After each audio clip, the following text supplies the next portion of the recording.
I can't hear nobody. Can y'all hear me? I can hear you, Fred. Can you hear? Okay, yeah, I can hear you now. Hey, Kevin, how's it going? Good. How are you? I'm doing good. I'm doing good. I think we got the three of us. There's Pastor Walthour.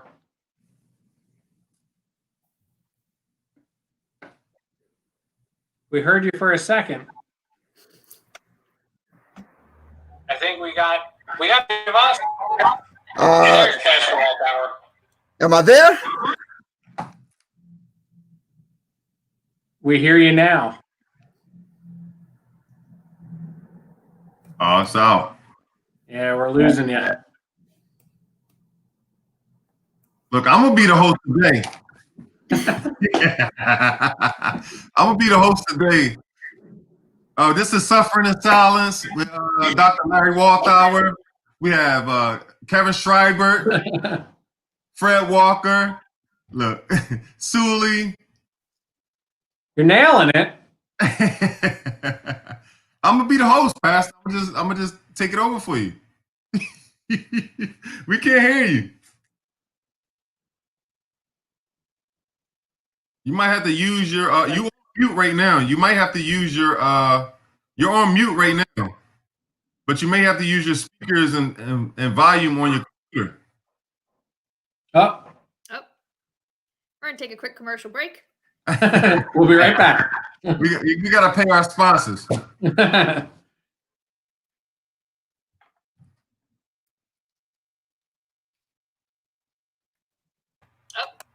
Is this better? Take a quick commercial break.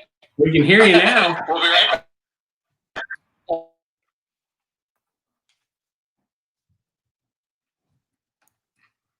I can't see you though.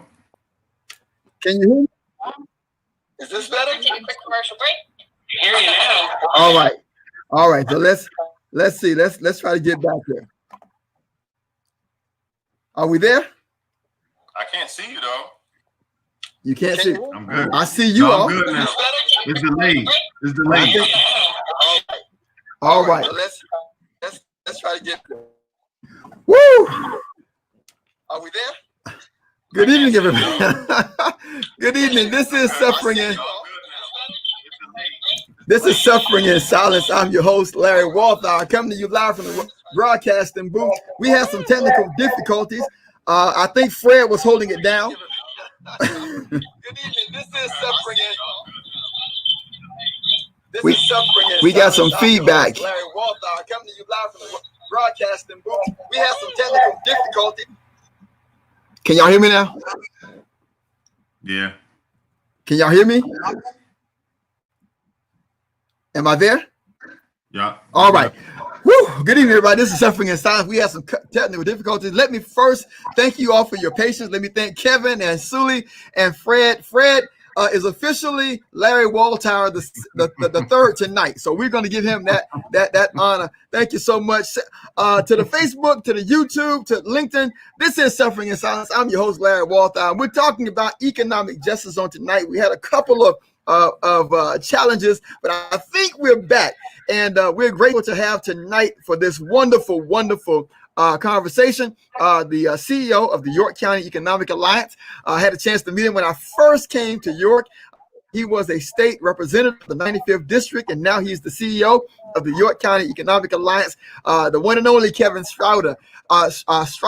We also have Mrs. Sully Pinos, who is the director of business solutions and innovations for the York County Economic Alliance, and also my good friend and brother Fred Walker. He is the CEO of the Ganti Real Estate Company here. He's a community activist, community organizer, investor, and we're going to be talking about economic justice, what that means, and what that's all about. So I'm going to take this opportunity to start with Kevin, and then Fred, and then Sully. Give us a little bit about yourself, introduce yourself to the audience, and then we'll get started with our conversation.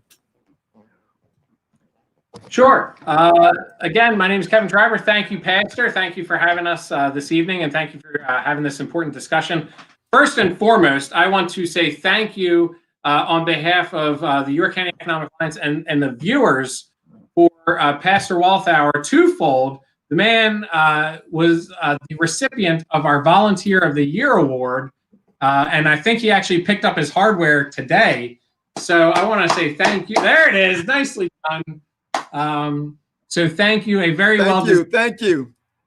I wish we could have done the event in person. Obviously, COVID has disrupted everything this year. But thank you for all of your work, even in spite of COVID, to continue what is your mission and your purpose, and certainly help our community. Well-deserving recognition. And Fred was also a nominee for our award category as well. So it is not competitive at all. But we want to thank you very much, both of you, for all of the work that you've done. Really not obviously limited to our organization, but to York County. And that's really what is most important.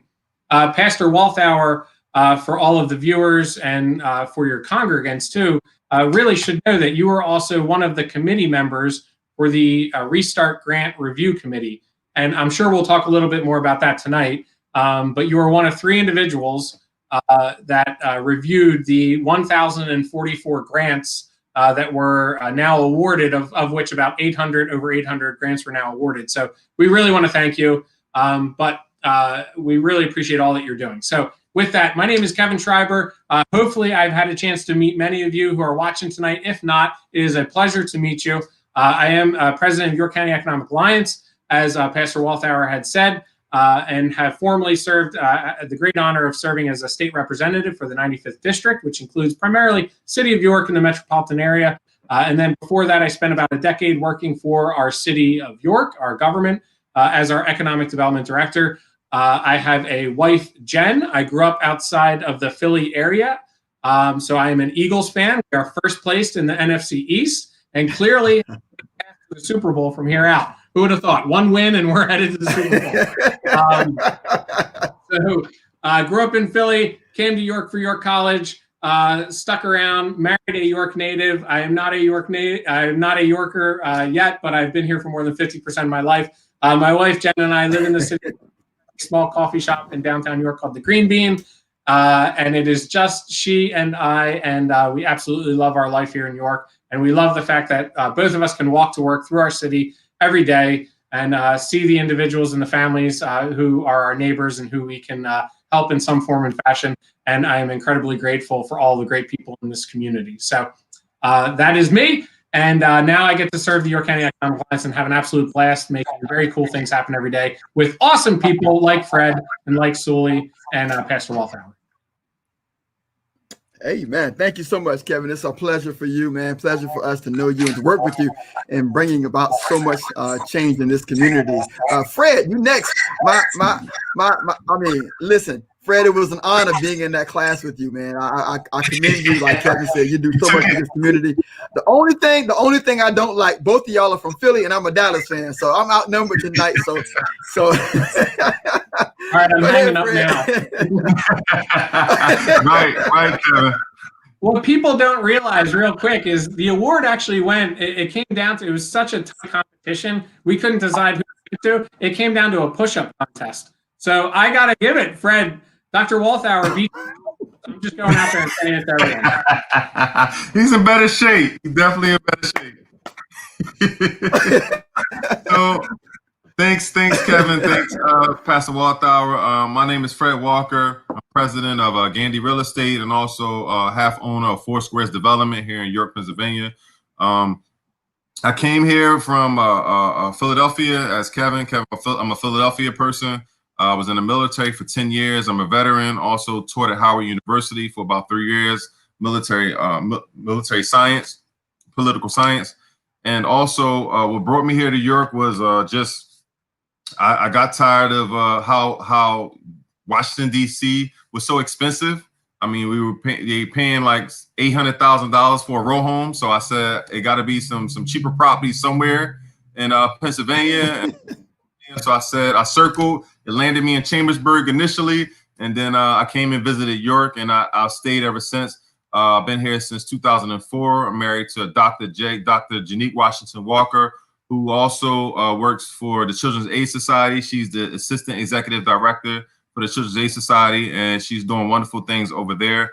Community activist. I definitely want to help the community of York any way that I can, whether it's small businesses, whether it's, helping entrepreneurs become owners, helping residents become owners. Anything that I can do to assist and give my knowledge and assistance. That's what I like to do for York. So I appreciate the opportunity. Thanks, Pastor Walthour. Even though you're a Dallas fan, I hope that Sully can balance this out. I felt it's four square, so hopefully I don't know what fan Sully is, but we'll or her husband, but we'll see wherever he's at. Listen, before Sully comes on, I got a comment. It says, Sueños, good luck tonight keeping these straight. So you got a fan club already in the audience. So next is Sully Peños. Good evening. Thank you, Pastor Walthour. It's an honor to be with you and Kevin and Fred, and it's just, we're amongst family here. But I'm so sorry to say, but I am from the New York City area, so I am a New York fan. So my Giants. Oh my God! I'm used to all of the letdowns. So I no way in shape or form am I here trying to advocate for them. But all that aside, it's so great to be here with you all and for everyone tuning in. And thank you to whoever said that. So I definitely have my work cut out this evening, but it's going to be so much fun. But my name is Sully Peños. I am the Director of Business Solutions and Innovation at the York County Economic Alliance, just right up the block because I also live here in the city of York, and I have been in the York community for just over 8 years now. I came here by way of Brooklyn to work on the 2012 presidential reelection campaign for then President Barack Obama. So it was a great opportunity. I'm hearing some of the street traffic, but it was a great opportunity to jump into a community that I had no familiarity with, but it has embraced me and I have embraced it back, and it is now my home. I live again in the city of York. I purchased my house here, just down the block from the office. My husband, Kevin Kennedy, and I have been married for a little over a year. And again, just live down the block from the York County Economic Alliance. And it's just been my pleasure to jump in and work in the community that, again, has embraced me, and getting to work with great individuals and leaders like Kevin and all of you that have, wear your hearts on the sleeve for the community and are always willing to jump in and help where needed. And we just can't thank the two of you enough for all that you did to help promote the YOCO Strong Restart Fund, quite literally walking out on the streets to get the information to businesses. And that's really why I, incredibly fortunate to have to do the work that we do and be a part of the team that's making things happen, but really trying to make sure that we are as accessible and engaging in the community. So all that being said, I can't wait for tonight's show. I think you're doing a good job holding us down so far. I think you're gonna be the balance. So tonight we're talking about economic justice, and that's really a new term. I know, Kevin, since we've been here, we've been talking about equality. I know as a state rep, you on the front lines of really diversity and inclusion, and on the state level in the Capitol here in York. You've always been the African American and minority communities, and you transcended that when you became the executive director, CEO of the York County Economic Alliance. Talk a little bit, and I'm gonna start with Fred because we're gonna back into from a national perspective. So we're gonna talk about what economic justice is nationally, and we know that there's a great income disparity nationwide, and equity, equality, economic justice is something that is really becoming a part of the conversation as we move toward social change here in this country. So I'm gonna start off with Fred. I know you and Kevin are from Philly. So talk about some of the things that you've experienced with economic injustice that we see the need to have economic justice from a national level. And then we'll move to Kevin and Sully to talk about what we're doing here in York to bring that to our residents. Fred.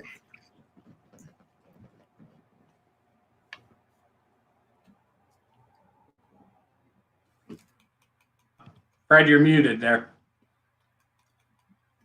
That always happens. Oh my goodness. Yeah, I'm good now. So I talk about, coming from Philadelphia. They're being from Philadelphia, seeing, living in North Philadelphia, and understanding that there was a balance economically that a lot of minorities couldn't get to. And there's a 1 in 1,000 or 100 or 1 million chance for a person from the city to have some of those opportunities and that balance. and engage in some of that structure. So me seeing it from that perspective, I understood after I went into the military that there were some things that in information and there's a balance in economics that really didn't assist the minority community. So for instance, there's funding and grants and other things that really didn't hit the minority community and the people that had businesses there. So we were fighting just to get that information. So, so now, and that's part of my drive here in York is to do the same thing. So, and working with Kevin and Sully, now we're changing that mindset to try to get that information, and we're utilizing different approaches to do that, which is important because again, it's skipped around the minority communities. Our other counterparts had, opportunities to understand where this funding and stuff was coming from. But the minorities didn't, so it always got passed over. And I think that we're shifting that, trying to get that over to people in our communities. So that's part of it from my perspective, coming from Philadelphia. One thing you talked about, Fred, and I'm glad you talked about the grants and the resources in terms of economic justice. And I know Ken has been on the front line here at the York County Economic Alliance to really reshape and recalibrate the economics here in this county as it pertains to minorities. I believe the demographics of York now, our Hispanic brothers and sisters, I believe they have the majority of the population here. So York, between the African American and the Hispanics, is about, I think, 73 to 75%. And then we have groups. So we see that there's a shift. Kevin, talk about some of the things that you've been doing, and we're going to talk about some of the programs, Yoko Strong, the CARES Act, empowering with the county, with the diversity. Talk about some of the things that you've been doing, and I'll bring Sully in because she's been a Batman to a Robin to your Batman in terms of really what bringing that element to York County at large. Kevin. Sure, absolutely. And I'd first and foremost flip that, and she's much more Batman, and I'm Robin. But I think, Pastor, you asked Fred the very fundamental question of what is economic justice. And I really think in the Commonwealth of Pennsylvania, I think it really can be boiled down to the simple fact that a zip code should not predetermine your ending, your future. And that's really fundamentally what is at issue with respect to economic justice. And it comes down to, sort of three components. The opportunity for education, which leads to opportunity for employment and future, which leads obviously to economic reality. And that's really, I think, what is fundamentally at odds. And that's not just played out here in Pennsylvania, but that's played out across the country. When you have a zip code in Pennsylvania where you could throw a dart at a map and land on 17401 versus 17408, and I'm just pulling those two out of the air, and there is a disparity in the lifespan, where the lifespan may differ by years. So why is it that we feel as Americans today that it is okay that an individual who is born into 17401 should not have as long of a life expectancy as an individual born into 17408? And we know that that is because of economic opportunity and hardship. We know that is because of healthcare access and things of that nature. And all of that is really rooted in how we have drawn our lines in this country and how we have educational opportunity. And really, fundamentally, to your point, it's how we can provide access to economic opportunity. And you segued and asked a question about the Yoko Restart, the Yoko Strong Restart program. And just for those viewers or for those who may be watching who are unfamiliar, I will give you the very simple, I will try to be succinct. And Sully, you can mute, if you can mute me if you need to. But the very short of it is, obviously we are in a crisis. We're in, and I know Sully will talk a little bit about those pandemics that we are facing as a community. But right now, obviously it is hard. It is a hardship. It is a hardship for everyone. And we know that it is disproportionately concentrated in our Black and brown populations and those of low to moderate income means. And there again is another disparity that we as Americans, and frankly, we as humans, should not feel comfortable with. So federal government passes CARES Act. CARES Act deploys funds to the Commonwealth. Commonwealth gets several $1 billion. They deployed that to counties. York County received $40 million. Now, that is not that sounds like a very big number, but when you consider we have 450,000 in population, we're the 8th largest county in the Commonwealth, it's not a huge amount of money in the grand scheme of things. But with $40 million, our organization, the York County Economic Alliance, was asked to assist in deploying some of those funds. The first round of allocations the county commissioners made, and again, props to the county commissioners for really being proactive and being somewhat progressive in how they deployed these resources. So if you're watching and you see a county commissioner, pat them on the back, because too often they hear the negative and they don't hear the positive. And really, they should get a high five for some of this. They allocated $14 million for small business and nonprofit organizations in the form of a competitive grant that our organization, with Community First Fund and a whole bunch of community partners like Dr. Walthour and like Fred and others would help deploy in the form of grants up to $35,000 for organizations under $3 million in York County. And that's the vast majority of businesses and nonprofits. So we create the program. We launched it about a month ago-ish, and we had an open application process, and we knew, because the need is so great, that the need would far surpass the amount of money available. So 14 million available. We anticipated that there would be more need for funding than there were dollars available. So we had to prioritize it. And we created a program, and this was really with input from the folks of Fred to Pastor Walthour, to a host of others in the community. We were able to create a program that prioritized this funding on a couple key categories. And I'll talk a little bit more about small businesses, but it really focused in on businesses that were owned by, as the federal government defines, historically disadvantaged businesses. And that really means owned by a person of color. Businesses that are located in low to moderate income areas. And that's not just the city of York. It's also about 20 other local governments throughout York County: Dallastown, Red Lion, Delta, Hanover. So think of all of your smaller, older communities. Businesses that are owned by individuals who might be of low to moderate income means. Businesses who didn't get any funding. And we know the federal government had pushed out the PPP program, and 70% of businesses did not get access to it for a variety of reasons. So we wanted to make sure we were driving dollars to those who most needed it. And then there were businesses that were in vulnerable industry sectors like restaurants, retail establishments, and barber shops and hair salons, our personal care facilities. Then on the nonprofit side, very quickly, we allocated those dollars and prioritized them to those who didn't get money, who didn't get other funding sources, and those who might have served childcare, food or housing security, or rapid reemployment. When it's all said and done, what we think is the difference maker than any other county or even the state's program is not just that we promoted it, not just that we put it out there and we marketed it and did all this stuff, and that we created these mechanisms to drive those resources. But what was really the difference maker was probably what is our greatest asset in this county, and that's our people.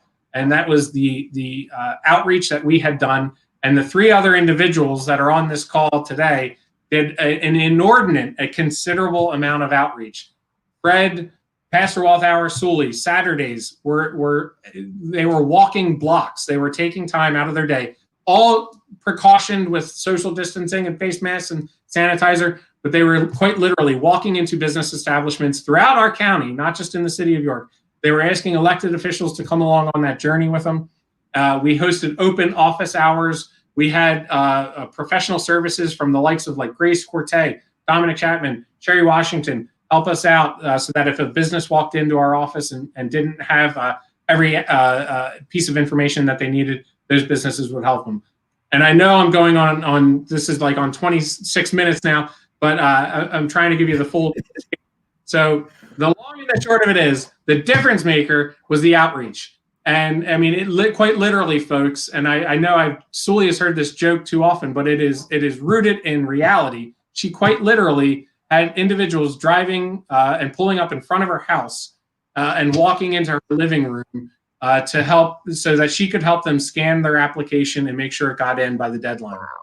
She was in our office on Friday, September 11th until past midnight. The deadline for applications was 11:59. The last applicant left our office at 11:30 that evening. It was a vendor at Penn Market, and Sully was there helping along with several others of our team. And I will joke that I did show up with a 6-pack and some cake, and Sully enjoyed the 6-pack, but not the cake. But that was I bet. So, Pastor, I think the good takeaway, and then I will gladly be quiet and turn it over. And I think what's really most important that people need to understand is when it's all said and done, there's $14 million that will now be invested. Our county commissioners have awarded this funding.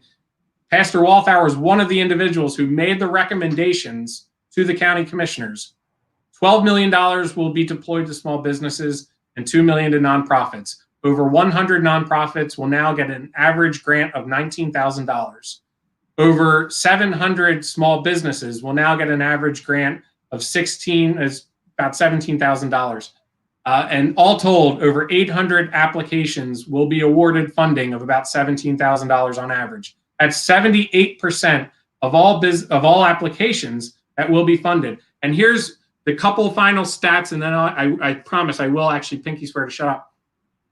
The total applications were over 1,000 for $18 million. We had only 14, so we had to narrow it down through those criteria.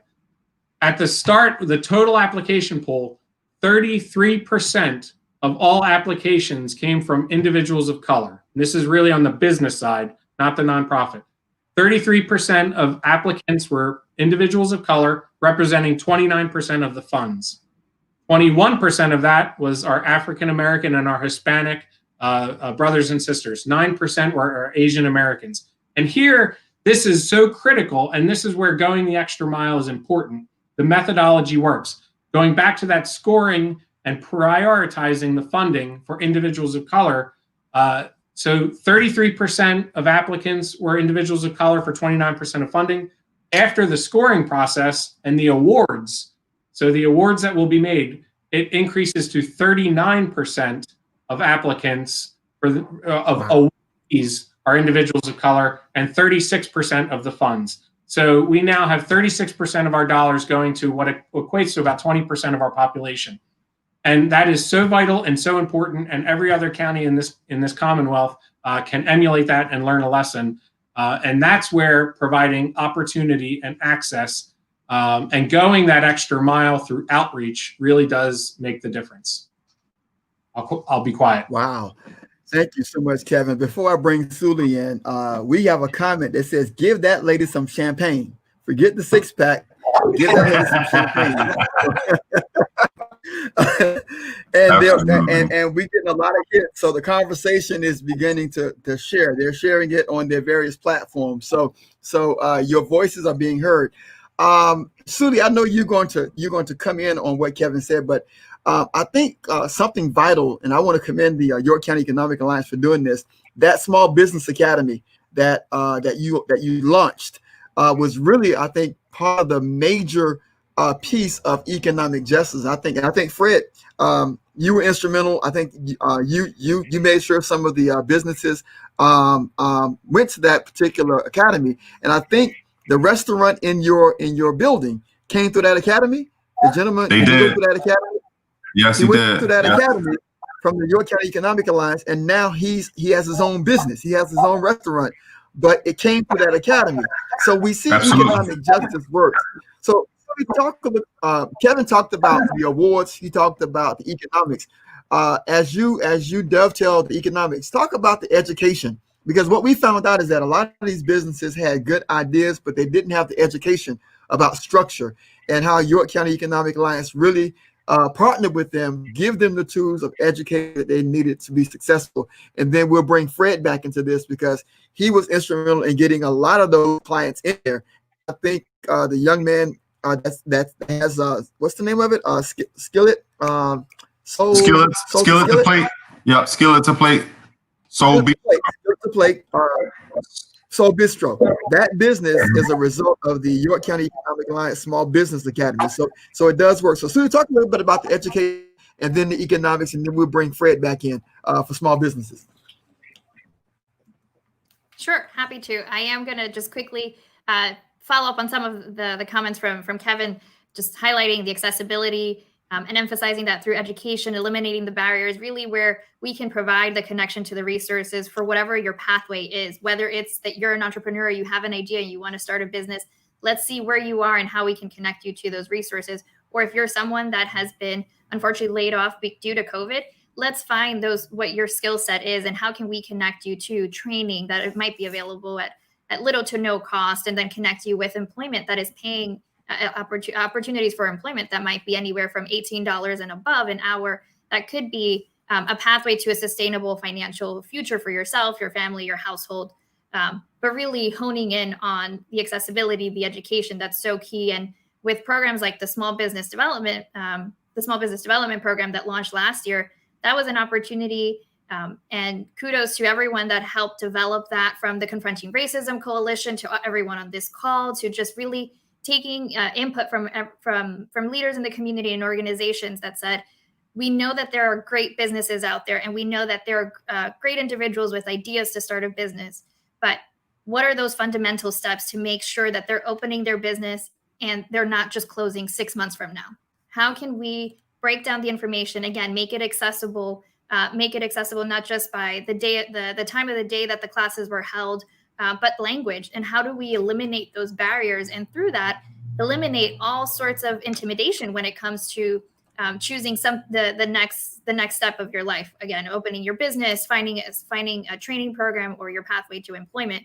And the small business development program was just that. These were classes that were offered in the evening at a local community center. Crispus Attucks, thank you so much for your partnership and working with partners from the Small Business Development Center, Susquehanna SCORE, HACC, the SBA, to bring all of these collective resources, avoid duplication of efforts, and offer this program at no cost in the evening, with food, with dinner and childcare provided if it was requested.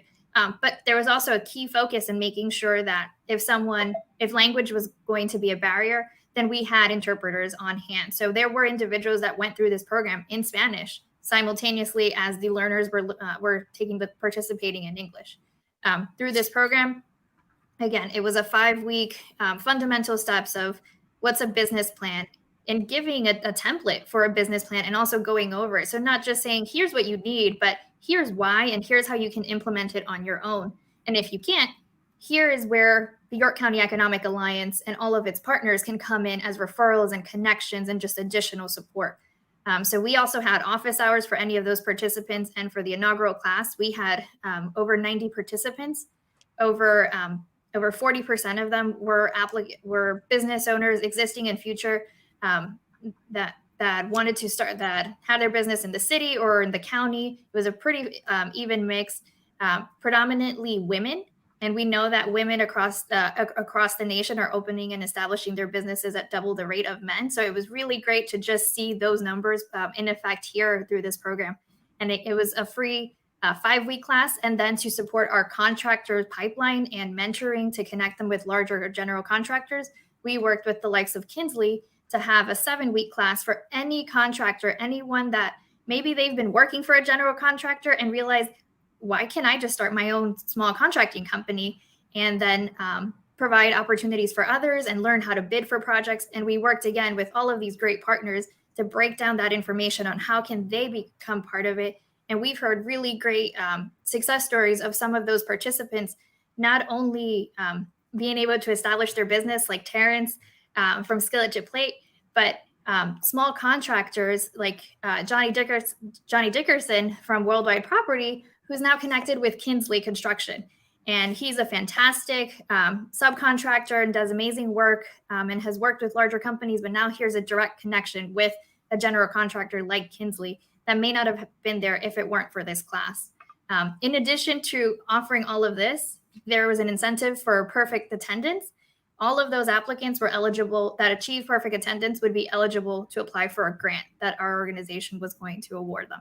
Through the end of the class, all 12 weeks of training, and those that had perfect attendance, there was an award to 6 of these small business graduates. And we've just been able to follow them all throughout and have seen them just succeed and have been able to help them and connect them to other resources. So just one opportunity, identifying a need in the community and just taking all of the input from the community to develop this, share it across the county. And it was one of those things we wanted to have once again, but unfortunately due to COVID and socially distanced guidelines, we are now looking forward to launching this in 2021 by way of virtual for now. But that will also help us expand across the county, because we know that there were participants that drove as far as Philadelphia to come to this class because it was being offered at no cost and in the evening. And we made sure if someone couldn't attend, let's get you all of the information, and meeting them wherever they were or dropping off the materials at their house so that they weren't missing a class. So, and those types of programs, again, tying into the Yoko Restart, the Yoko Strong Restart, it's all about the accessibility, all about the education, eliminating the barriers, and most importantly, uplifting and empowering those in our community that are looking for that next step and that next opportunity, and letting them know that it's right here in their community. So they also stay here, tell others to come here and see all of the opportunity that's available right within our county. Wow. For those who are listening, this is Suffering. I'm your boy.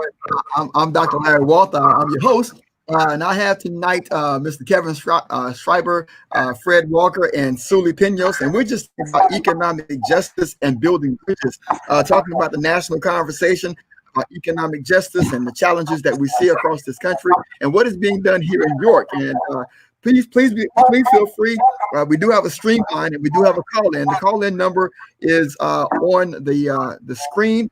So please make sure that you make yourself available if you want to call in. Or if you want to share your comment, please make sure that we would be able to see. There's a comment line here, and I can see the stream. So if you have a question, please feel free to share it, and I will ask the guest directly. Fred, I know you're coming back in and you're doing some investment here in New York. I know we just talked about some partnership with Shiloh in terms of equity and development.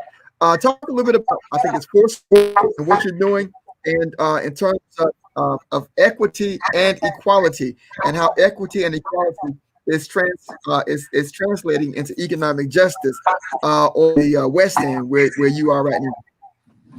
Thanks, Pastor Walthour. So yes, we started a minority development company. Through some conversations. Through a few people, some of the things that I was already doing and my partner was already doing, and we just kind of formed a development company and said that we want to do something more within the community. And we talked to I've been telling Jules Torbo, he's put us on tour to talk to a lot of the stakeholders in the community as well, and get some advice from people like Kevin, from Eric Menzer, some of those boards, and some of the people that have already kind of seen some of the development come through York City. So it was an honor and a privilege to talk to them. And we thought about it, and we said, we want to provide some equality and economics in certain parts of York, which is like the West End, which is impacted really strongly, and we also want to transition people from renters to owners, and we think that will help with training. And also we want to develop the one thing that I wanted to say, and Suli, this is dear to my heart, that small business development program was something special, and I really put everything into that to help and assist. I believe in that program. We have some winners that came out of that program. We was able to award some funding to some of those people, and I think that as we continue to move, we'll make that program even stronger. Again, me and Suli conversate. I talk to Kevin sometime about, having, consistency and sustainment with the people that go through that program. We don't want to reinvent the wheel.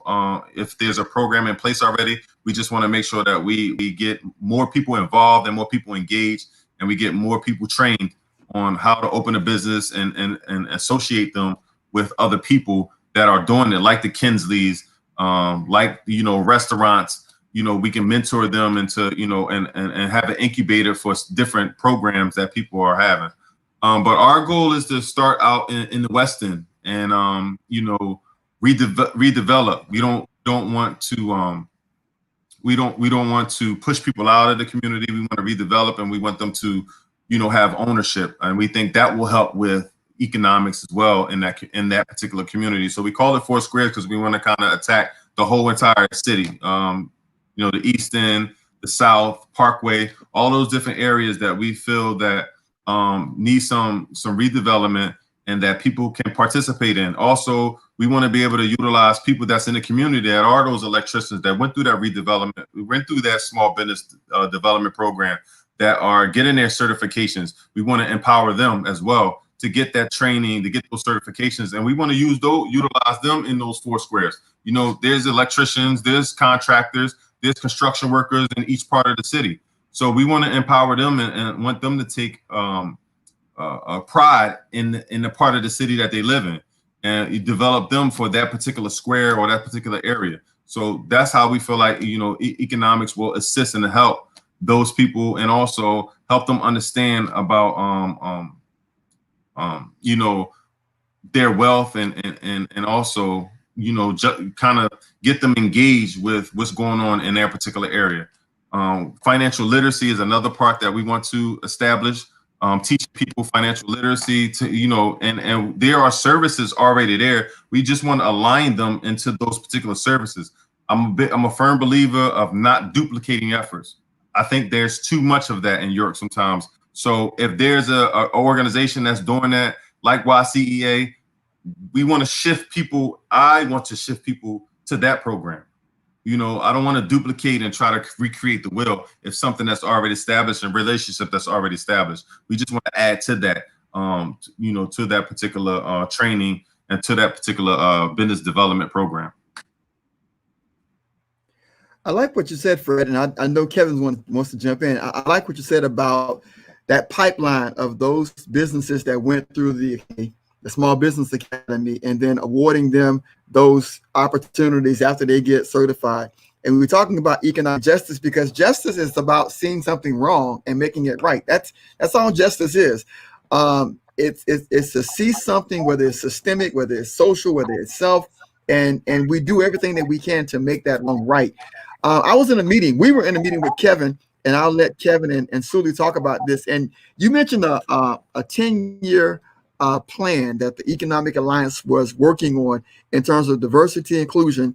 And I know DEI is DI diversity. Yeah, it's a tagline for many. You know, when they talk about diversity and inclusion, it's something that's being used because it's common pitch.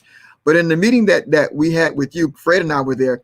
We got the sense that there was a shift in the Economic Alliance's agenda to really have extensive plan going forward that includes marginalized communities from across the county, and connect them and make those business and families accessible to the monies that's coming into this community.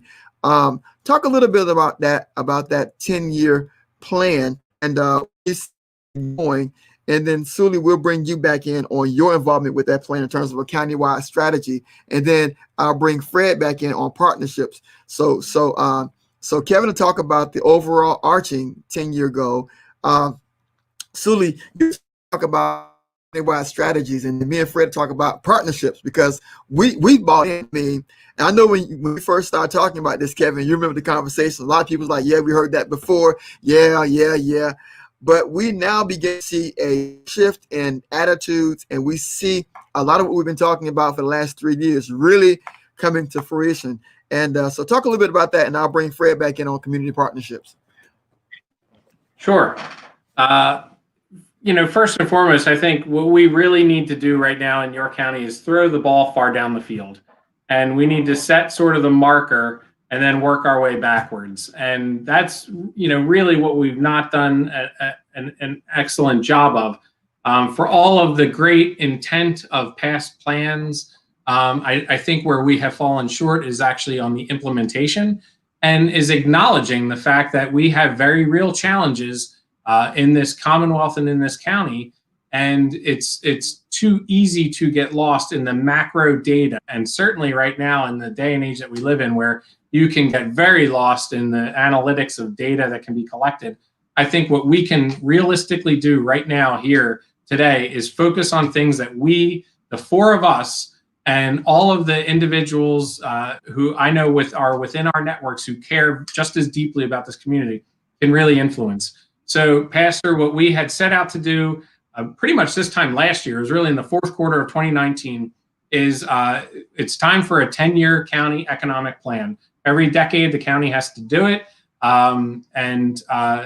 What we attempted to do was align both the county and the city as really the two large primary economic drivers to not first and foremost align those two planning efforts, and then really try to focus in on specific issues and challenges that our county faces that I think that we can influence over the course of the next decade. And then realistically work with other organizations, as you mentioned, not duplicate efforts, but really try to collaborate, bring partners to the table, and figure out how we can actually advance that ball down the field. And I'm using a lot of football analogies because, again, the Eagles are in first place in the NFC East, not the Dallas Cowboys.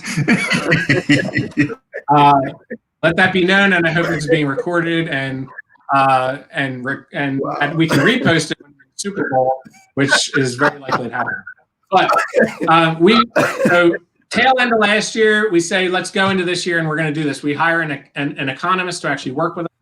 And we kicked this off in early first quarter of this year. Got the city on board. We have downtown New York and we have Hanover. We have other boroughs. This is a countywide plan focused on all of your COVID-19 hits. And obviously the world changes.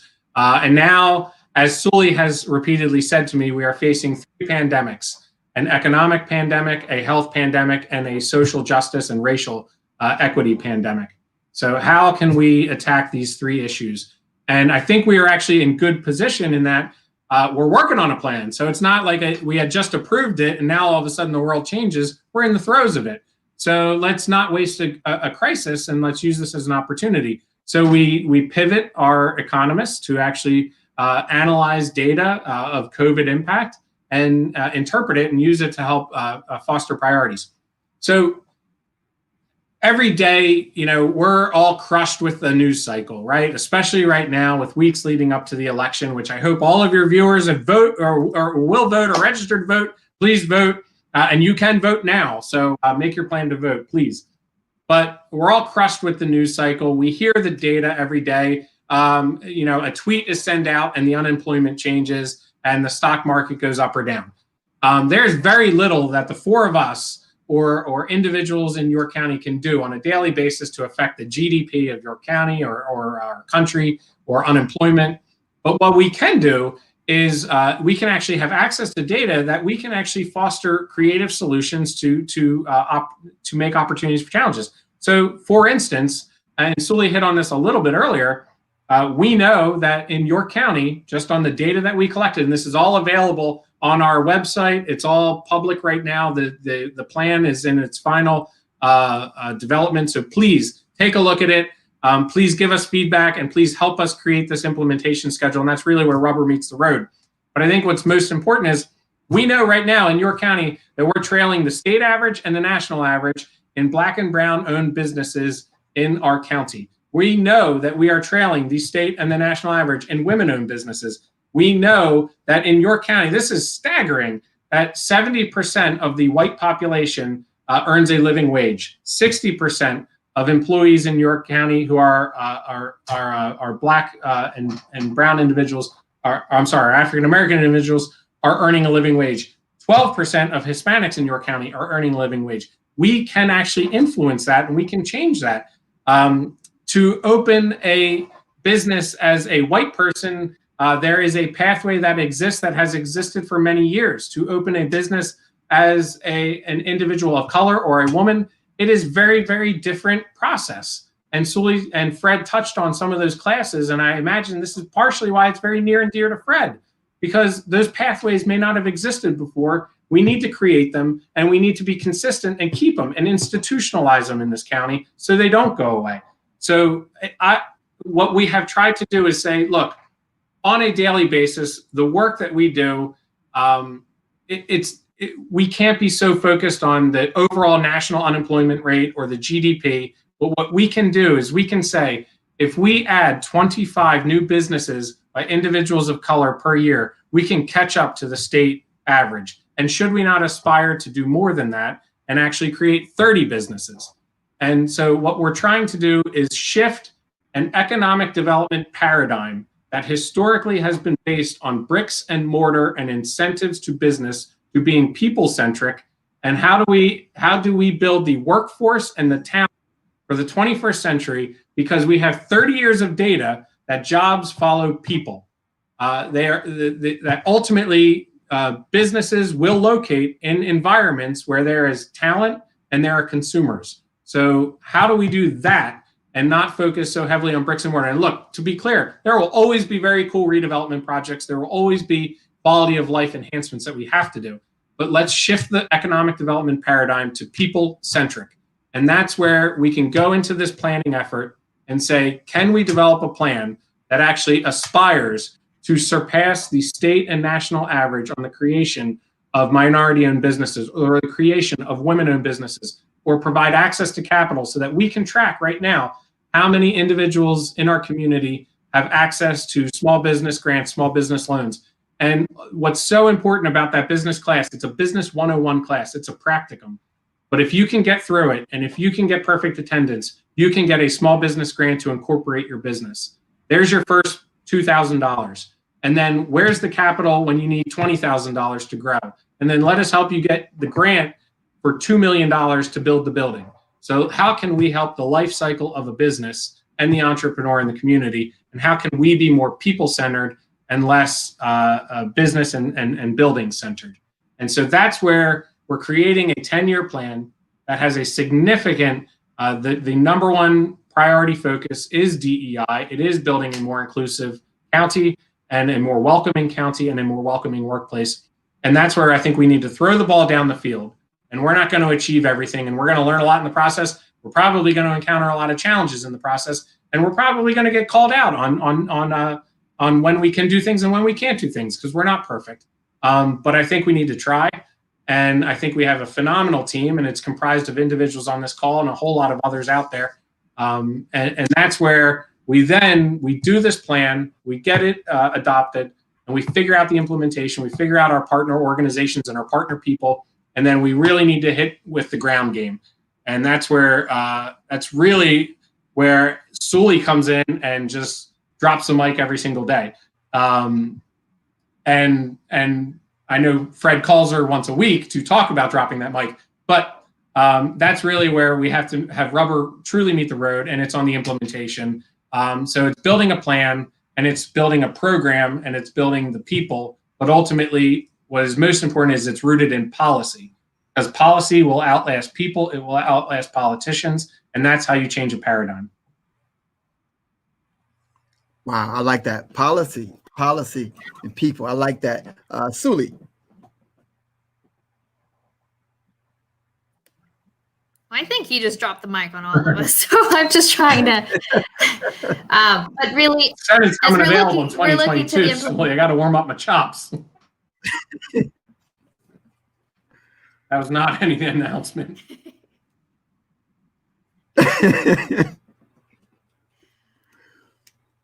But as we look to the implementation of this plan, and really just the continuation, that the ongoing cycle of all of these initiatives, and as Fred is very committed into making them sustainable, it's again, how do we continue to streamline communication? Like, if this is the last time that we were going to share all of this information, then 3 months from now, we're going to find ourselves in the same problem. So not only are we still just talking on the accessibility, the pipeline, the cycle of all of these opportunities, but it's in the transparency of all the communications. And that's how we'll foster more of these relationships and partnerships with everyone here. And those that I know that are like, that have been commenting, or partners like from Confronting Racism Coalition, that are a great group of volunteers across the county that are committed to making York County a more welcoming place. Or as we're looking to making York a more welcoming place, and looking at some of the recommendations from this economic action plan, looking to larger employers like Harley Davidson, like UTS, and bringing them together to talk about DEI in the workplace, and educating them on some of the policies that, if they've not heard of before, maybe they can try to implement these, but also highlighting and celebrating those major employers that may have a robust diversity, equity, and inclusion program, may have great employer resource groups, and sharing that with other employers in their similar industry, and sort of having a challenge of, if we can do it and we're in healthcare or in construction, why can't you? Here's a toolkit. And again, that's where we can help and come in and share these best practices, but also share the referrals and the connections to other organizations that might have that experience. And like Fred and like we've all said, alleviate the duplication of efforts, but rather building a really robust system of the referrals and the handoffs and equal, we're all looking to achieve the same goals. So how can we just best work together? Launching, one of the things that we're looking at launching before the end of this year is exactly that of bringing together major employers in the county to talk about the people, not just of why their business, talking of diversity, not only as a social and economic environment, but as a matter of the people. And if our larger employers and the C-suite executives, they understand the business case and understand numbers and understand everything else. But here's where we want to talk to them about the people and why they should invest in their people to help their larger employers and the C-suite executives, they understand the business case and understand numbers. I guess I did so good. I'm hearing myself twice now. Yes, you on it. But looking to launch these initiatives where, again, we're going to bring together these larger employers and have them look at investing in their workforce as a means of retention, but also talent attraction. Again, as Kevin has said, jobs follow people. So how can we look to these employers, keep them here in our community? There are institutions in our community, but how can we help support them by way of educating them on investing in their people, in the people that make up their workforce? So that's just one of the things that we're looking at launching in the next couple of weeks. Again, welcoming workplaces. And that is a recommendation that's part of a 10-year plan. We know that if we can start laying the groundwork on some of those recommendations that have been developed collectively and through a great span of volunteers and leaders in the community, then we can start implementing some of these early wins or start implementing some of these initial steps to then enhance and expand them, make them more sustainable. Small business development program. Not only how can we take that 101, but how can we develop something for startups? We learned through this YOCO Strong Restart program that there are a lot of businesses that have opened because even despite COVID, it has sparked an idea, it has sparked ingenuity, and it has led them to become an entrepreneur. Maybe they were laid off and now they're going to be their own boss. So how can we equally support these startups that are developing here in our county? So we're also looking to find ways to support them by way of grants or startup funds. These are things that may not have been done before, but again, looking at the need of the community and with the intentionality of making sure that these resources are accessible by all types of applicants and entrepreneurs. Those are just some of the things that we're looking at before the end of the year. But again, expanding in the following in 2021 as we're looking to implement this countywide plan with all of the partners and making sure that all of the communication is transparent and it's collaborative and it's collective. And this is a plan that wasn't created by one organization. There have been so many stakeholders and just so many institutions that are part of this, of coming together to develop this unified plan. It happens once every 10 years. So why not really try to put all of these great organizations and minds and opinions together to develop a plan that we're all going to feel incredibly proud of and be held accountable for. So it's going to take all of us on this call. Everyone that helped. Again, I know we've talked a lot about the YOCO Strong Restart Fund, but it's because it's continued to move forward, and it wouldn't happen without the support or just the resources in the community from the likes of Samantha Dorm that have been so instrumental and key in just sharing information, not just for this program, but taking any type of opportunity that's available from grants and financial programs and breaking that down and sharing it with anyone in the community. And that is exactly why we are in a position right now to truly make impact, because everyone is coming together and is sharing, and we're working together to avoid the duplication of efforts. And again, this 10-year economic action plan is going to be a really great test of all of the efforts that are being pulled together right now. I like what you said, and we bring Fred in. I think that was. Are you all able to see the comments on your end? Yeah, I can see the comments. You got to click the comment button over there. Okay. It might be on private chat. We have a question here. We have a question here. Are there any plans to work with York County, MHIDD, Human Services, grants for people with special needs? That's coming from Samantha Dorm. Do we have any plans to work with the Human Services for grants, I guess, for those with special needs? I'll let you all respond to that before I bring Fred in. I think that question is in response to what Kevin and Suli were saying about the 10-year plan and the York County. Sure. Yes. Yeah. And Sam, absolutely. Of course. I know, we had looked at specific populations, segments of our population, particularly special needs, or those who may have barriers to employment or barriers to stability, and how that we could address those particular needs and challenges. And then that also brings in some of the partner organizations, whether it's county or other nonprofit organizations that are serving those specific segments. So the short answer is yes. Longer answer is, for each of those specific segments, there's a different strategy that would be employed. Question. Thank you. Before Fred comes in, it's interesting because when we talk this, and I know we were at the county meeting, we have a question, and I'll bring you all back in this. I'll make the comment first, and then I'll bring the question in. Remember when COVID first started, you better get that question. Task force with the county. Yeah. Notice the jump for that question. Yeah, I'm gonna get that question in. Trust me. I gotta go home. I gotta go home, man. We were talking about COVID, and one of the things that happened is before COVID hit, we had established a lot of relationships with Fred and I, with the community street soldiers, and we had already started with the clergy and the chiefs and the Confronting Racism Coalition. A lot of the framework had happened, and when COVID hit, the relationships really were substantial in terms of getting to the point where there was a conversation about economic justice, which is where we are now.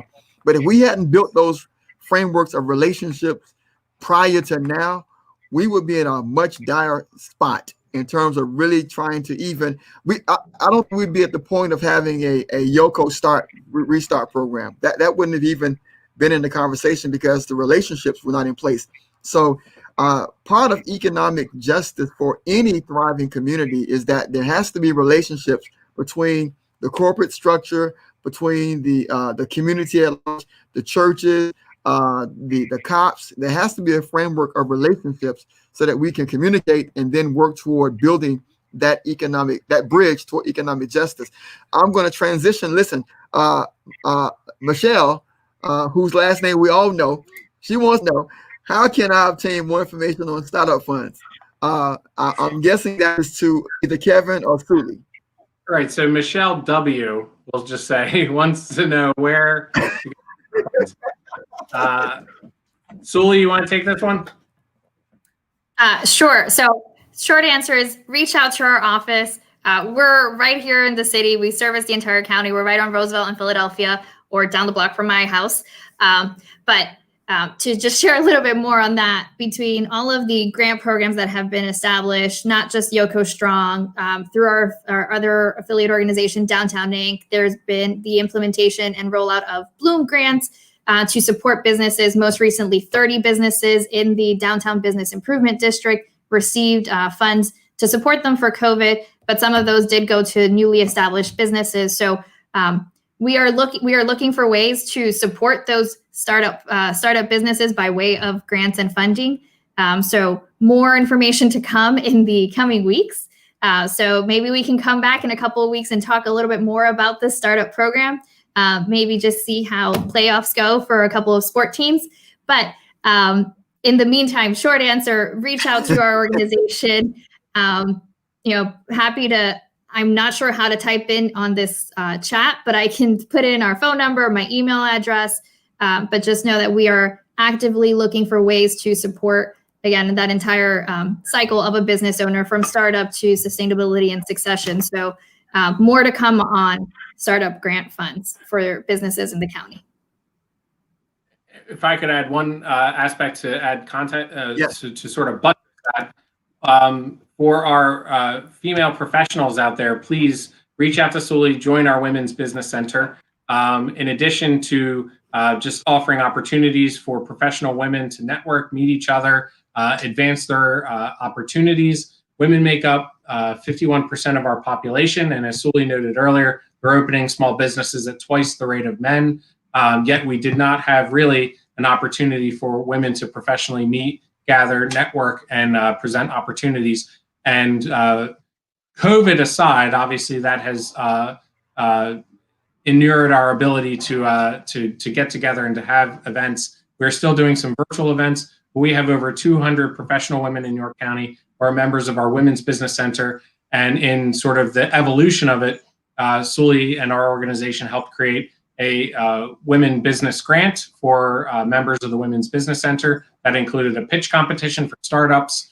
And the first round of grants really went to phenomenal women. So in any event, please reach out to our office, and there's a host of opportunities. And in large part, it really depends on what your need is, what your business is, but we can often shoehorn you into something. And I'll quickly add as another shameless plug. Wow, that's some major, we've also that's some major information. That's for economic. Go ahead. Oh, sorry. We've also expanded to launch a mentorship program under the Women's Business Center. So, you know, COVID aside as well, this is an opportunity to connect with other women across the county. This program will be taking place virtually for the foreseeable future. But again, it's an opportunity to connect with other women that may have similar experiences or be in the similar industry or just place in life that can guide you, that may have gone through where you currently are. And again, this is a resource that's offered to anyone that is a member of the Women's Business Center. But I'm going to put into the chat just how to contact us. I see Sam is posting that too. So thank you, Sam, as always, for being so wonderful and amazing. But please just contact us for connecting you to support you as a women-owned business. Again, alleviating barriers to all types of barriers. If you are, if Spanish is your dominant language, we have assistance to support you bilingually and can help connect you to other resources and support you through this process. Wow. That's a lot of that's some major information, and that's what it's all about. That's what economic justice is all about, building bridges, and that's what this conversation is about. Fred, I want you to talk about the community, because I know you're community oriented. We met, my wife and I moved from Florida, you from Philly, and we just really had a kindred relationship. We walked these streets together. We walked with Kevin and walked with Sully. We walked the West End. We walked all over this city. Talk a little about the conversation and the importance of community partnership in that bridges for economic justice. Thanks, Pastor. So I know when I met Pastor Walthour, I kind of had a feel for York City. I had been here since 2004, and I knew one thing is that consistency, and there's a lot of distrust in different areas within the community. So I said, Pastor, if we're going to do this, we definitely have to stick to it, and we got to be consistent, and we got to see these people every day. Because with the community, they see people come and go all the time, and if they don't see consistency and you maintain that trust and you bridge that gap between multiple different entities, they won't take you serious. So I knew that was a very important part of us walking out in the West End. I knew that we had to be consistent. I knew that we had to have conversations. We were knocking on doors, talking to people. Some of those things may have, had never been heard of before, but I thought it was important for us to carry that out into the community and gain that trust, and also be that bridge between the streets and the city. I think we walked a couple times, and there were simple things, just as light fixtures being out in the alleyways. Those are things that build strong relationships, and we were able to consistently get with the city and get these things done. That's kind of letting the community be heard. I think our first gathering was I just want to be heard, and I took that statement from our local artist, Kwame Katana. That's the city crying out saying, we just want to be heard. So I think that was a great start to say, hey, listen, let the city be heard. Let's see what the needs are. Let's see what what they want to see. So I carried that all the way through with, York Economic Alliance and talking to Sully on, and we talked behind the scenes on a lot of different things and a lot of different scenarios and situations. And I think that I always emphasize like this, we can't drop the ball on certain things because the community is looking to us as a whole. The community, the YCEA, the trust with the clergy and the police, all of those things. And I want to say thank you to you, Pastor, and the clergy, because that is what really started the relationships. You guys did that for 2 years under the wraps, and y'all had some hard conversations, and then it spilled over into the community. So what you guys learned from that, you were able to guide other conversations and create other relationships. And I think that's what started the bigger relationships and the bigger communications, with the stakeholders in the community. So, kudos to you guys, everybody that was a part of that, the clergy. It was some hard conversations and some great relationships made out of that. I was able to go to West End police station to talk about, I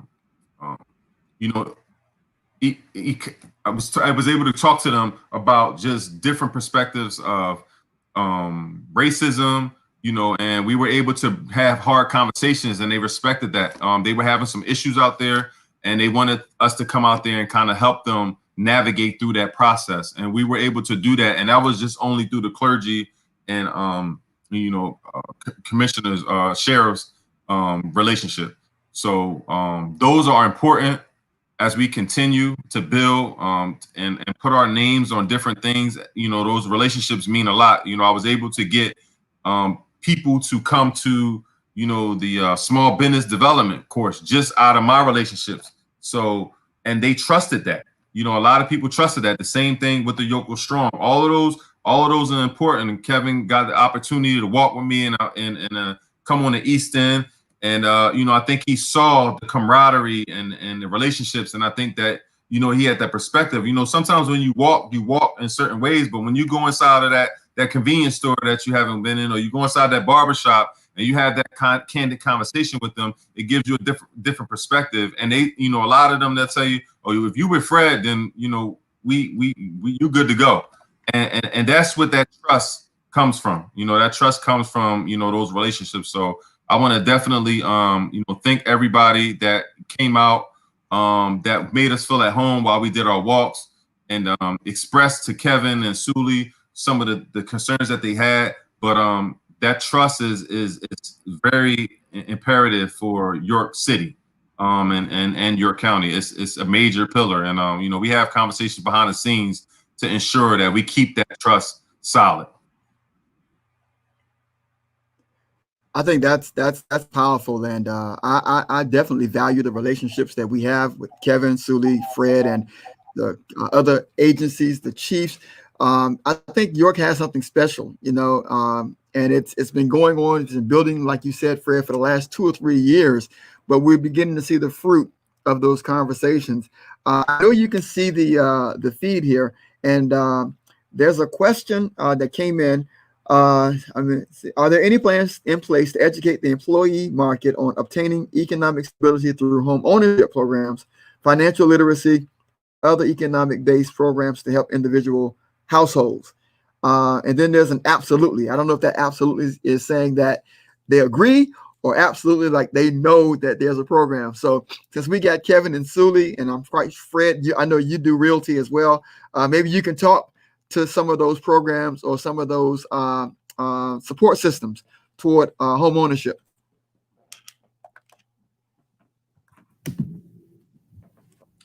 Sure. I think Sully's going to talk a little bit.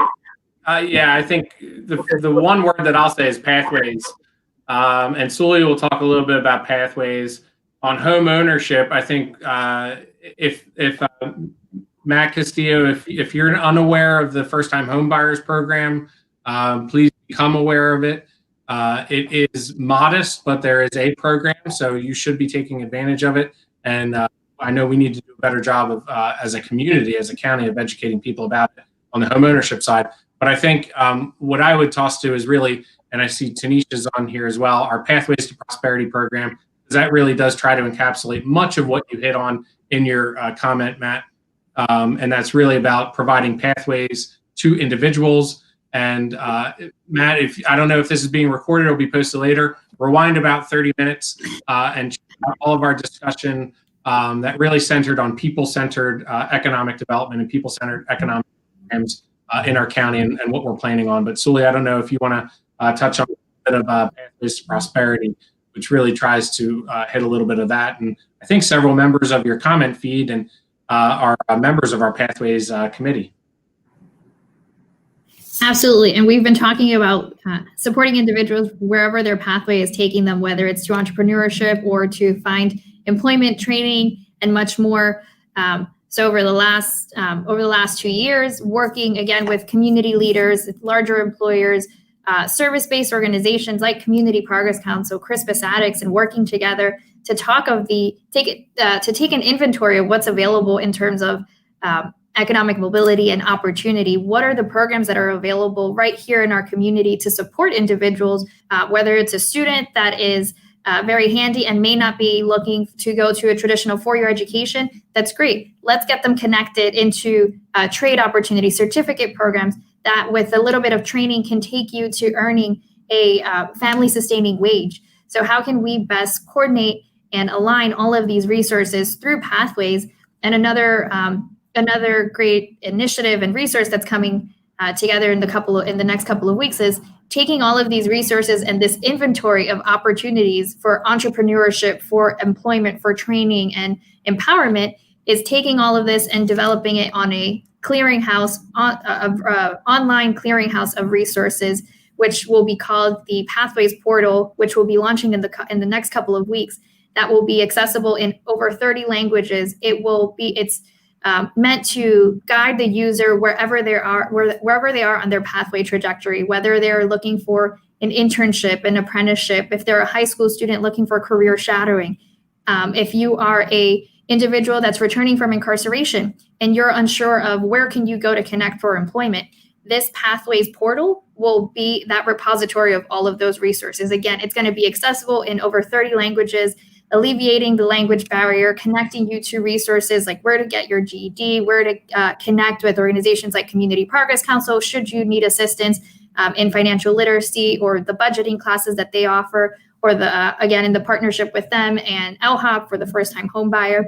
Again, taking this and building this repository of resources. And then if the resources that you're looking for are not there, let's connect you to PA211, which has a larger repository of resources. So again, it's not just one organization, it's bringing dozens and dozens of great organizations and resources across the county and across the region together virtually to connect individuals to that opportunity and their next pathway. On that website, we'll have a listing of all of our virtual career fairs, which have been taking place since April. Again, in-person career fairs or in-person events are slim and few at this point. But again, another way to provide resources to anyone that has been impacted by COVID, looking at a collective approach to connecting the resources and supporting employers that are still able to operate and connecting them with individuals that may have that skill set that were laid off. And if there's an individual that doesn't have that skill set and wants to take this time to learn on that, we've also had training providers participate. This is a free virtual career fair series that's also offered in Spanish and English live every Friday at 12 o'clock. So tomorrow at 12 o'clock, we will have our next installment of the virtual career fair series. We're going to have employers in transportation and logistics, apprenticeship programs in the electrical and construction trade, and larger employers where we're talking about connecting you to training and supporting you with all of these free resources. So this is streamed through Facebook and Zoom. It's available in Spanish and English to, again, support all of the individuals in our community and connect them to their next resource. So this, again, with Pathways and all of our workforce initiatives, looking at how to as I see Tanisha has said, who chairs one of our community awareness committees, taking a holistic approach in connecting and providing those resources throughout our community. Again, we've partnered on there. You'll find information from the Reentry Coalition, which does a fantastic job of providing resources for individuals that are returning from incarceration. Or you can find out about the next expungement clinic that has been in the works for the last couple of years in partnership with the York County Bar Association and Foundation, and working with Victoria Connor, Crispus Addicts, and providing free attorney counseling for individuals that are looking to how to clear up their record. And while they're waiting, connecting them with employers that have identified themselves as those second chance employers. So again, it's another way to bring all of these resources together, hopefully soon enough in person, but in the meantime, looking at those virtual opportunities and resources. So much more of that will be on this Pathways portal that we'll be launching in the next couple of weeks. Wow, there's a lot of things, positive things going on, and I appreciate the information. This is what economic justice is about. It's making those bridges and building those bridges. We're coming up. I mean, usually we go for an hour, but the conversation has been so great, and I want to thank you all for your time tonight. This discussion will be rebroadcast. We're broadcasting live right now on several social media platforms. And it will be rebroadcast on our own Shiloh network and various other venues. So as we prepare to close the conversation, there may be some others who might not be on, but might see in the future. I'm going to start with Kevin. If you have any contact information, maybe a website, email you want to share for direct contact for the YCEA. I saw Sully hers up. Fred, I'm going to give you the opportunity for contact. Maybe some of our listeners would like to reach out to you personally to get some information as we prepare to close out. We have about another 6 minutes, and we'll prepare to close out. So we'll start with Kevin. Sure, absolutely. And again, thank you, Pastor Walthour. Thank you, Sully. Thank you, Fred, for everything that everyone does on a daily basis. And thank you to all who are paying attention tonight and gave us some attention and hopefully are helping spread some of this good news. And again, I will give one more final shout out to please vote. Please get people registered. We've got 26 days until this election. It is so vitally important that people vote, and they can start voting now, right at 28 East Market Street, the old courthouse, the big domes. You can walk in there, walk to the lower level, get all the paperwork that you need, including voting in person right there. So please vote. You can reach me, reach Sully, at www.yceapa.org. You can find us on that website. It has our email address, kevin@yceapa.org. Sully, I think, put hers in there earlier. You can find me on Facebook. You can find me on Twitter. You can find me on Instagram. You can walk by my house. I'm in the 700 block of South George Street. My wife has a coffee shop at King and Beaver Street. I walk to work. It's 1.2 miles. I go down George Street, up College, down Beaver. You can find me 2 times a day going to and fro. My Instagram is the Rizzle Kevin Shrizzle. So please, any way that you can get a message to us, please do not hesitate. And I think darn near most of you have my cell phone too. So thank you again. And final shout out is it's October. It is Breast Cancer Awareness Month, and it is Domestic Violence Awareness Month. So shout out. I think we all tried to wear our pink. I'll let Fred take it from here. Thanks, Kevin. So just that was a good segue. Myself and York Revolution, Spanish Multicultural Resource Center, the Crispus Addicts, we all came together this month as Men in Pink. So we all wore our shirts. I'm gonna get Kevin his. We teamed up with a local artist, Kwame Katana. You can find his pink hoodies on the York Revolution's website. You can also inbox Kwame Katana. You can find him on all platforms as well. Again, that's part of these relationships that we're cultivating. I got Pastor Walthour as well. I don't get one. You left him hanging, man. Cold-blooded, Fred. Listen, I see that as my brother all the time. He's always with me. But yeah, we'll make sure you get one, Pastor, as well. Sully as well, everyone. But you know, that comes from these relationships that we're cultivating, and you know, it's just a matter of, you know, bringing people to the table and bringing different people within the York community. That's just a part of, you know, some of the things that Pastor Walthour preaches about. That's some of the things that he did with the York City, you know, with the clergy and police officers. Those are the things that spin off from there. So you can also find me, Fred Walker. You can find me at Skillet to Plate. Sometimes you can also find me walking around when COVID is over. You'll find myself and my pastor walking around on the West End sometimes, and we'll try to bring that to the East End. You can find me walking with Sully and Kevin Schreiber sometime within the city, depending upon what's going on, and you know, trying to make York a better place for all the citizens here. My email is gandyrealestateLLC@gmail.com. You can find me on Facebook as well. And you also can find me on all social media platforms as well. So I want to thank Dr. Walthour, Sully, Kevin for joining us during this conversation. And we'll continue to have these conversations until we even the playing field.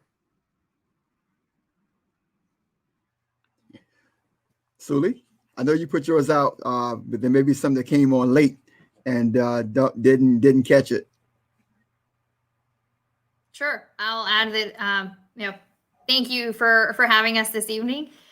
This has been great, and I will add my contact information. It's spinos@yceapa.org. Again, really just live down the block from the office, near Penn Market. You'll find me walking, and with all of you here as we're sharing information to businesses.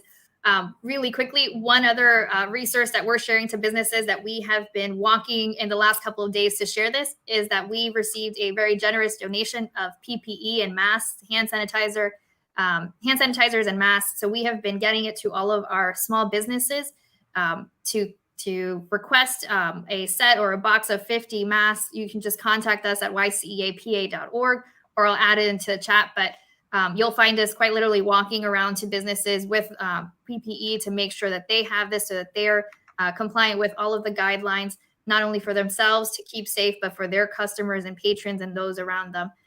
So you'll find us walking around quite literally all the time.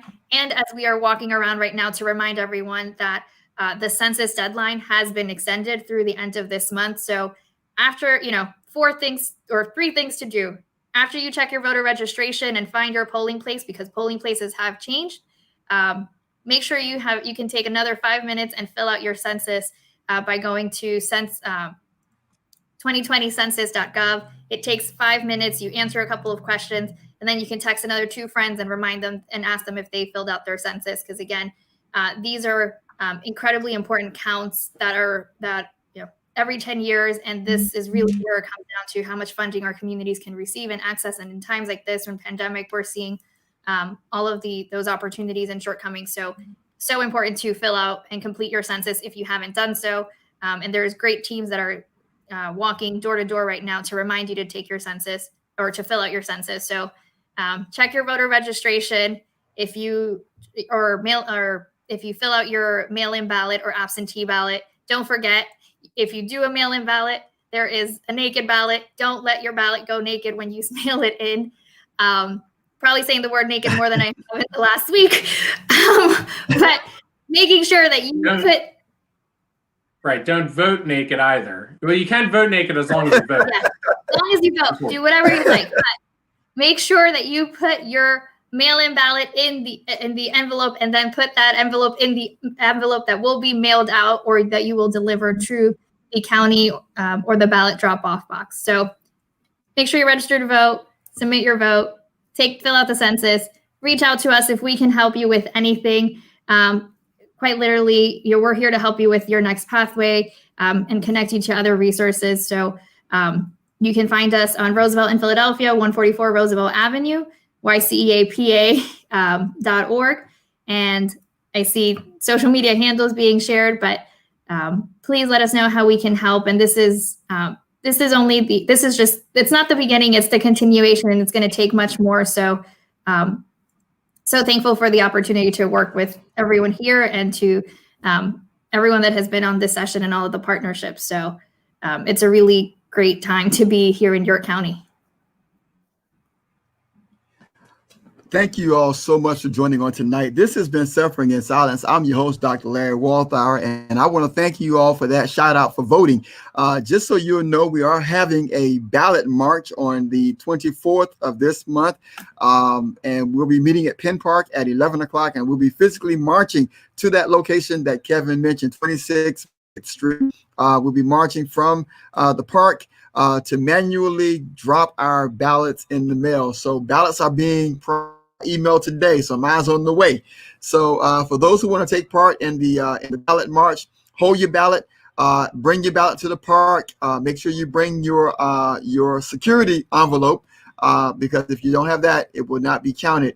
Again, I want to thank Kevin, Fred, and Sully that you have brought to this conversation. We've had a robust conversation to all to those that tuned in and asked questions. There was one comment Dr. Monet asked, and she was asking about with the plan. And I know we talked about this in the private meeting. You can address it, Kevin. It was the same question that Dominique asked about community involvement with the plan. Would there be outside sources, or is this a plan coming from the county, or is this going to be a collaboration from the community? You can speak to that and let them know that it is. Yes. Yeah. Correct. Yes. To Monet's question, we've had, I think there's over 30 working groups. We've had over 1,000 participants, volunteers throughout the community in some form or fashion. Fred's been involved. Dr. Walthour's been involved. Obviously, Sully's been involved. I know several people who had commented here. It began with a public survey that went out, was posted publicly through a variety of means. And again, that feels like ages ago because it was way back in February or March, which feels like a decade ago. But yeah, so all told, there have been at least over 1,000 volunteers throughout the community who have committed time to this. Host of organizations, all of those that you would likely know throughout the community, and ultimately through the work with our economists too, which help really provide data, and then a source of various government partners and different organizations. Well, thank you all again for this conversation. We got to have you back so we can do economic justice round 2. This has been real. For all the community partners here in York about what we're doing to make York better, everybody. Kevin, thank you so much for your leadership at the YCEA. Sully, thank you for your partnership at the YCEA and across this community. Fred, thank you for everything you do to make York better. Facebook, YouTube, GMAP, everybody. This has been Suffering in Silence. I'm your host, Dr. Larry Walthour. We'll see you next week. Same time, same place, here on the Facebook live stream, GMAP, and YouTube stations. Peace. We out.